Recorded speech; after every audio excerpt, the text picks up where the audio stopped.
Hi dears, അസ്സലാമു അലൈക്കും, നമസ്കാരം. ഇന്ന് നമുക്ക് ഒരു ഫിഷ് ഗ്രില്ലിൻ്റെ റെസിപ്പി കണ്ടു നോക്കാം. ഈ വിൻ്റർ ടൈമിലൊക്കെ ഉണ്ടാക്കിയെടുക്കാൻ പറ്റുന്ന ഒരു അടിപൊളി പച്ചക്കുരുമുളക് അരച്ചിട്ടുള്ള ഒരു അടിപൊളി ഫിഷ് ഗ്രില്ലാണ് കേട്ടോ. അപ്പോൾ അതിനായിട്ട് ഞാനൊരു മിക്സിയുടെ ജാറിൽ ഒരു സവാള എടുത്തിട്ടുണ്ട്. ഇനി ഇതിലേക്കൊരു മീഡിയം സൈസുള്ള തക്കാളി ചെറുതാക്കി കട്ട് ചെയ്ത് ചേർത്ത് കൊടുക്കാം. എല്ലാം കട്ട് ചെയ്യുന്നത് വേഗം അരിഞ്ഞ് കിട്ടാൻ വേണ്ടിയിട്ടാട്ടോ നന്നായിട്ട്. പിന്നെ ഇഞ്ചി വെളുത്തുള്ളി, ഇഞ്ചി ഒരു ചെറിയ കഷ്ണവും വെളുത്തുള്ളി ഒരു 6 അല്ലി വെളുത്തുള്ളിയും കൂടി എടുത്തിട്ടുണ്ട്. പിന്നെ ഉള്ളത് 1/4 കപ്പ് പച്ച കുരുമുളകാണ്, നന്നായിട്ട് വാഷ് ചെയ്തെടുത്തിട്ടുള്ള പച്ച കുരുമുളക് ചേർത്ത് കൊടുക്കാം. അത് കഴിഞ്ഞ് എരിവിന് ആവശ്യത്തിന് 2 പച്ചമുളക് ചേർക്കുന്നുണ്ട്, നിർബന്ധമില്ല. ഇപ്പോൾ ഗ്രില്ലൊക്കെ ചെയ്യുമ്പോൾ എപ്പോഴും നല്ലത് നല്ല എരിവുള്ളതാണ് കേട്ടോ. പിന്നെ ഒരു ചെറുനാരങ്ങയുടെ നീരൊഴിച്ചെടുക്കുന്നുണ്ട്. അത് കഴിഞ്ഞ് ഇതിലേക്ക് 3/4 ടേബിൾ സ്പൂൺ മല്ലിപ്പൊടി ചേർക്കുന്നുണ്ട്. വീട്ടിലൊക്കെ നല്ല ഫ്രഷായിട്ട് പൊടിച്ചെടുത്തിട്ടുള്ള മല്ലിപ്പൊടി തന്നെ ചേർക്കാൻ നോക്കുക, അതാകുമ്പോൾ നല്ല ടേസ്റ്റ് ആയിരിക്കും. അപ്പോൾ ഒരു 3/4 ടേബിൾ സ്പൂൺ ചേർക്കുന്നുണ്ട്. പിന്നെ ചേർക്കുന്നത് എരിവിന് വീണ്ടും കുരുമുളക് പൊടിയാണ് 3/4 ടീസ്പൂണോളം.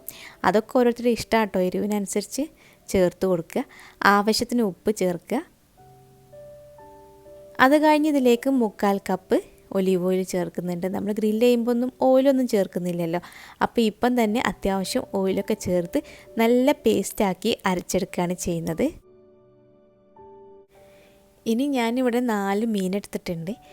ഇതിവിടെ കാണുന്നൊരു ഗ്രില്ലൊക്കെ ചെയ്യാൻ നല്ല ടേസ്റ്റുള്ളൊരു മീനാണ്. അപ്പോൾ നമ്മൾ മാർക്കറ്റിലൊക്കെ പോയി ഗ്രില്ല് ചെയ്യാനെന്ന് പറയുമ്പോൾ അവരിതുപോലെ കിതാബ് എന്ന് പറയും, നമ്മളെ ബുക്കിൻ്റെ ആ ഒരു ഇതിൽ കട്ട് ചെയ്തെടുത്ത് തരുന്നതാണ്. അപ്പോൾ നല്ല ടേസ്റ്റുള്ളൊരു മീനാണിത്. ഇതിലേക്ക് നന്നായിട്ട് അരച്ച് വെച്ചിട്ടുള്ള മസാല ഒഴിച്ചെടുത്ത് നന്നായിട്ട് മാരിനേറ്റ് ചെയ്തെടുക്കുകയാണ് ചെയ്യുന്നത്. അപ്പോൾ ഇതുപോലെ വരഞ്ഞൊക്കെ വെച്ചതുകൊണ്ട് ഉള്ളിലൊക്കെ നന്നായിട്ട് മസാല പിടിക്കും. അപ്പോൾ നന്നായിട്ട് തന്നെ മസാല പുരട്ടിയെടുക്കാം.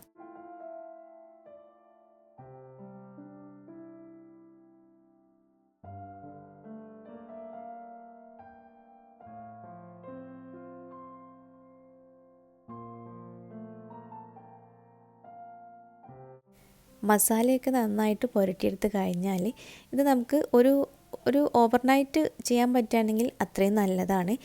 ഫ്രിഡ്ജിൽ മാറ്റി വെക്കണം. അപ്പോൾ എത്ര കൂടുതൽ കിട്ടുന്നോ അത്രയും നേരം മസാല പുരട്ടി ഫ്രിഡ്ജിൽ വെച്ചാൽ അതിനുള്ളിലൊക്കെ നന്നായിട്ട് മസാല പിടിക്കും. അപ്പോൾ എനിക്കിത് രാവിലെ മീൻ മാർക്കറ്റിൽ നിന്ന് വാങ്ങിച്ചതുകൊണ്ട് ഫ്രഷായിട്ട് തന്നെ രാവിലെ അങ്ങ് ചെയ്ത് വെച്ചു, രാത്രി ഗ്രില്ല് ചെയ്യാൻ വേണ്ടിയിട്ട്. അപ്പോൾ ഒരുപാട് നേരം തന്നെ കിട്ടിയിട്ടുണ്ടായിരുന്നു. ഇനി ഇത് നന്നായിട്ട് കവർ ചെയ്തിട്ട് ഫ്രിഡ്ജിൽ മാറ്റി വയ്ക്കാം. എന്നിട്ട് എപ്പോഴാണോ ഗ്രില്ല് ചെയ്യുന്നത് ആ സമയത്ത് എടുത്താൽ മതി, അതുവരെ ഫ്രിഡ്ജിൽ നിൽക്കട്ടെ. അപ്പോൾ ഗ്രില്ല് ചെയ്യാൻ സമയമായപ്പം ഫ്രിഡ്ജിൽ നിന്ന് പുറത്തെടുത്തിട്ടുള്ള മീനാണിത്. മീനിൻ്റെ കൂടെ തന്നെ കുറേ ചിക്കനും ഒക്കെ ഉണ്ടായിരുന്നു ഗ്രില്ല് ചെയ്തെടുക്കാൻ. അതുകൊണ്ട് ആ ഒരു സമയത്തെല്ലാം കൂടെ നല്ല തിരക്കായിരുന്നു. കറക്റ്റ് വീഡിയോ ഫോട്ടോ ഒന്നും എടുക്കാൻ പറ്റിയിട്ടില്ല.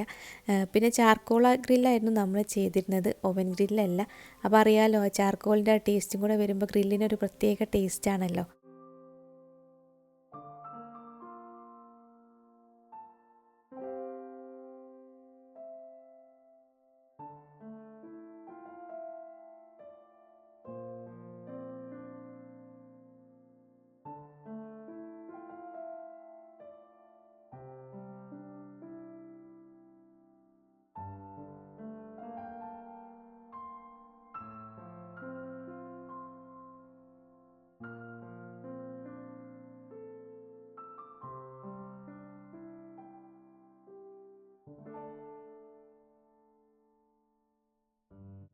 ഗ്രില്ല് ചെയ്തെടുത്ത് കഴിഞ്ഞപ്പോൾ പിന്നെ സത്യം പറയുകയാണെങ്കിൽ എല്ലാവരും ചൂടോടുകൂടി കഴിക്കുന്ന തിരക്കായി. വീഡിയോയും ഫോട്ടോ ഒന്നും എടുക്കാനുള്ള സമയമൊന്നും ആരും തന്നില്ല.